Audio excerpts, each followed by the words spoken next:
नमस्कार दोस्तों, आज हम बात करेंगे यूपी पीसीएस आरओ के बारे में। यूपी पीसीएस आरओ के बारे में बात करेंगे। लोग पूछते हैं कि करंट कहाँ से पढ़ें और कैसे पढ़ें, क्या मंथली करंट में पढ़ना ज़रूरी होता है। तो हम आपको आज डिटेल से बताएंगे इस वीडियो में कि करंट कहाँ से पढ़ें और कैसे पढ़ें, कौन सा करंट पढ़ें ज़्यादा सफिशिएंट है। तो इसके बारे में हम वीडियो की शुरुआत करते हैं। तो दोस्तों को बता दें कि लोग पूछते हैं कि मंथली करंट अफेयर पढ़ना चाहिए कि नहीं पढ़ना चाहिए, और पढ़ना चाहिए तो कौन सा पढ़ना चाहिए।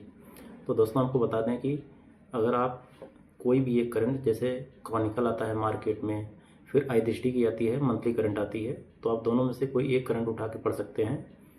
और इसका जो है आप मंथली तो करंट पढ़ेंगे ही, लेकिन साथ में आप अगर नोट्स बनाते चलते हैं तो आपको ज़्यादा फ़ायदा होगा, क्योंकि अगर नोट्स बनाए रहेंगे तो आप दोबारा रिवीजन करते समय आपको कम समय में ज़्यादा चीज़ें जो है पता चल जाएंगी। दोस्तों आपको बताते हैं कि अगर क्रॉनिकल पढ़ें तो कैसे पढ़ें, और इसको पढ़ते समय किस किस चीज़ों का ध्यान रखें, और क्या क्या करेंगे कि कैसे करें, और उसके नोट्स बनाएं तो नोट्स कैसे बनाएं, आपको इस सब सारी चीज़ों के बारे में बताते हैं। दोस्तों देखिए, हमारे पास है अप्रैल मंथ का करंट अफेयर जो कि क्रॉनिकल का है। अगर आप दृष्टि पढ़ना चाहते हैं, आई दृष्टि पढ़ना चाहते हैं तो कोई दिक्कत नहीं है, आई दृष्टि भी पढ़ सकते हैं। आई दृष्टि आपके लिए भी अच्छा है और क्रॉनिकल की भी अच्छा है। देखिए, ये मंथली करंट अफेयर है क्रॉनिकल की, और ये अप्रैल मंथ की है। हमारे पास अप्रैल मंथ की करंट अफेयर है, जिसमें कुछ टॉपिक दिए गए हैं। आप देख सकते हैं यहाँ पे ये जो टॉपिक दिए हुए हैं, ये सारे टॉपिक दिए हुए हैं।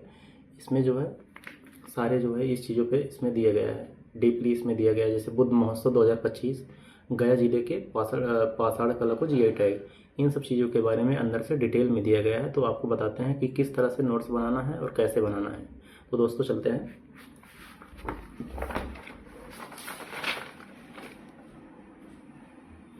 नोट्स बनाते समय दोस्तों इस बात का ध्यान रखना ज़रूरी होता है कि हम कौन सा चीज़ इसमें नोट्स में लिखें जो बहुत ज़्यादा इम्पोर्टेंट हो। आप जैसे मान लीजिए इसमें लिखा है कि यूपी के बजट के बारे में, उत्तर प्रदेश बजट 2025-26 के बारे में बताया गया है। यूपी बजट 2025-26 का कुल आकार कितने रुपए का है, तो हम अपने नोट में इसको हम इंडिकेट कर सकते हैं। जैसे हम देखिए नोट्स आपको बताते हैं कि किस तरह से नोट्स अपना बनाए हुए हैं। तो आप देख सकते हैं इस नोट्स को।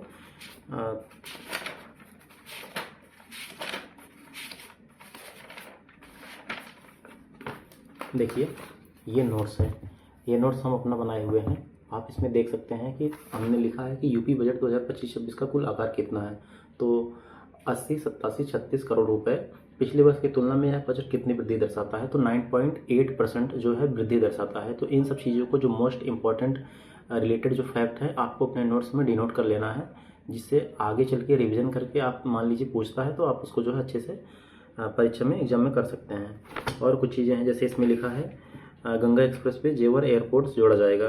तो इसमें हमें देखना है कि गंगा एक्सप्रेसवे की लंबाई कितनी है, गंगा एक्सप्रेसवे कितने जिलों से होके चला जाता है, कितने जिलों से होके जाता है, ये सब चीज़ों का हमें ध्यान रखना है, और कितने किलोमीटर है, क्योंकि ये जीएस का क्वेश्चन भी बन सकते हैं और आगे चल के जो है आप आसानी से आने वाली परीक्षाओं में इसको कर सकते हैं।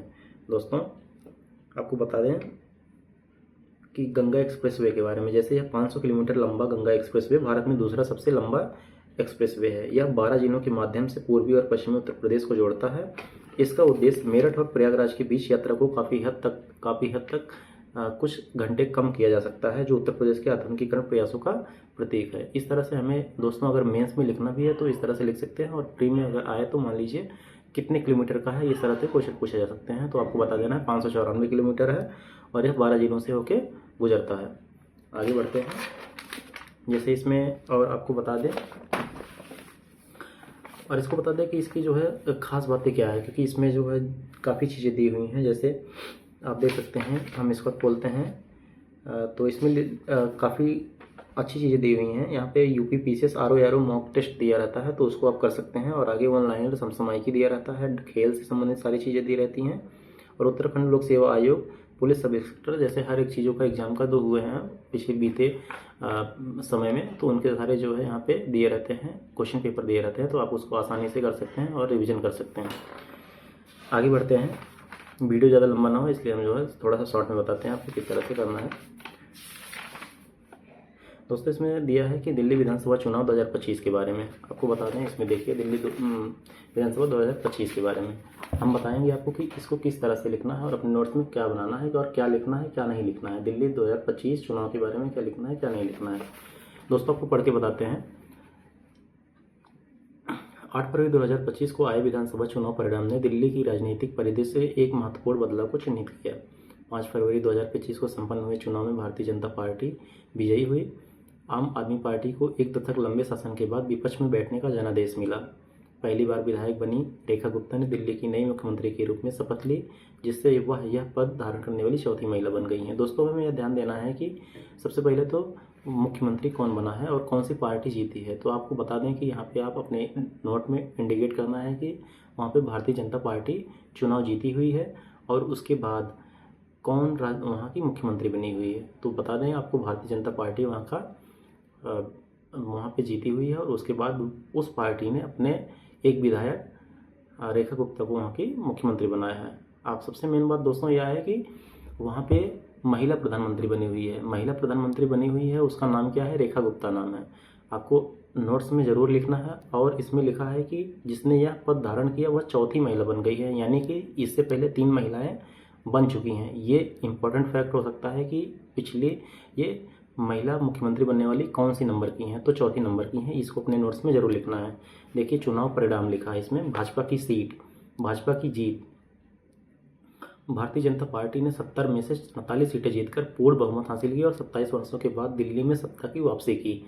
आपको ये देखना है कि अपने नोट्स में इंडिकेट करना है कि कितने सालों बाद आया और कितनी सीटें जीतकर ये पूर्ण बहुमत या मतलब जीत हुई है इसकी। आपको बता दें कि 70 में से वहाँ पे कितनी सीटें हैं, विधानसभा की कितनी सीटें हैं, तो 70 सीटें हैं और उसमें से कितनी सीटें जीती हुई हैं? 48 सीटें जीती हुई हैं, 48।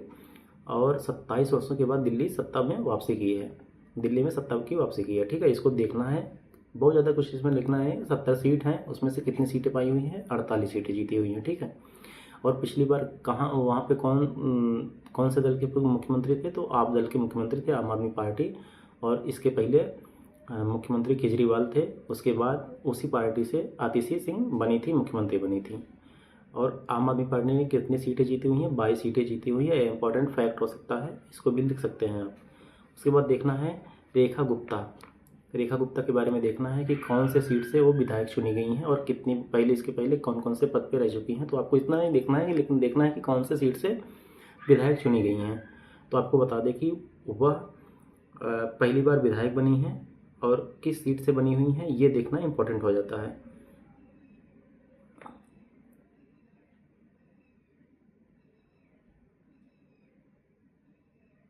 ठीक है दोस्तों, आगे बढ़ते हैं किसी और चीज़ के लिए। एक इसमें इम्पोर्टेंट, जैसे मान लीजिए है मणिपुर में राष्ट्रपति शासन। राष्ट्रपति शासन, अब इसमें बता दें कि आपको डिटेल से थोड़ा सा पढ़ते हैं। 9 फरवरी 2025 को मणिपुर के मुख्यमंत्री एन बीरेन सिंह ने इस्तीफा दे दिया, जिसके बाद मणिपुर में 13 फरवरी 2025 को राष्ट्रपति शासन लागू कर दिया। भारत में राष्ट्रपति शासन संविधान के अनुच्छेद 356 के तहत लागू किया जाता है। दोस्तों, इसमें जीएस के क्वेश्चन भी बन सकते हैं। एक 1 लाइन फैक्ट में आ सकता है कि कौन से आर्टिकल के तहत राष्ट्रपति शासन लगाया जाता है। तो आर्टिकल 356 के तहत भारत में राष्ट्रपति शासन लगाया जाता है, ये इंपॉर्टेंट फैक्ट है। और उसके बाद इसमें देखना है कि पूछ सकता है कि हाल ही में किस राज्य में राष्ट्रपति शासन लागू किया गया है, तो आंसर होगा मणिपुर में। और इसके मुख्यमंत्री कौन थे? एम बीरेन सिंह थे। ठीक है, ये इंपॉर्टेंट फैक्ट हो गया दोस्तों।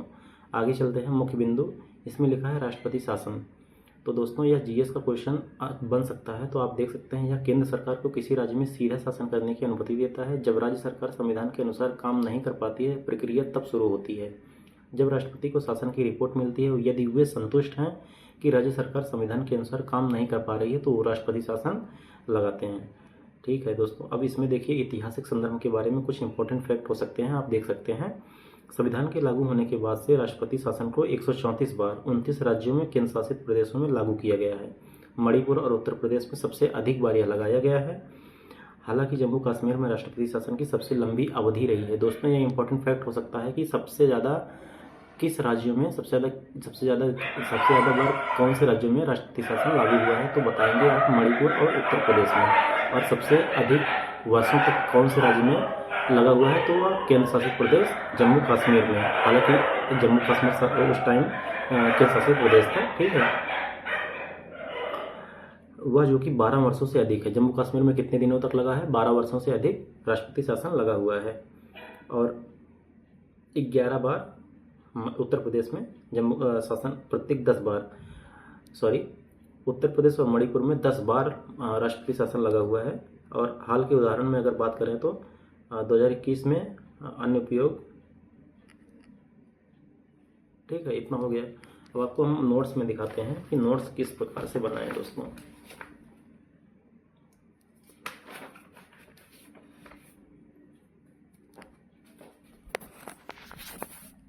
देखिए दोस्तों, ये नोट्स बनाए हुए हैं, आप देख सकते हैं। हमारा नोट्स मौलाना समसामयिकी में है। देखिए, 20 फरवरी को 38वां स्थापना दिवस होता है। कौन से देशों में? अरुणाचल प्रदेश में 1927 में यह राज्य बना था। ठीक है दोस्तों। किस राज्य की विधानसभा अनुवादक संविदा से लैस होने वाली देश की पहली विधानसभा बन गई? उत्तर प्रदेश। किस राज्य की सरकार ने गुटखा पान मसाला की निर्माण बिक्री भंडार पर एक वितरण एक वर्ष के लिए बैन कर दिया गया है? वो कौन सा है? झारखंड सरकार ने किया है। स्थानीय शासन सूचकांक में शीर्ष स्थान कौन सा है? कर्नाटक का है।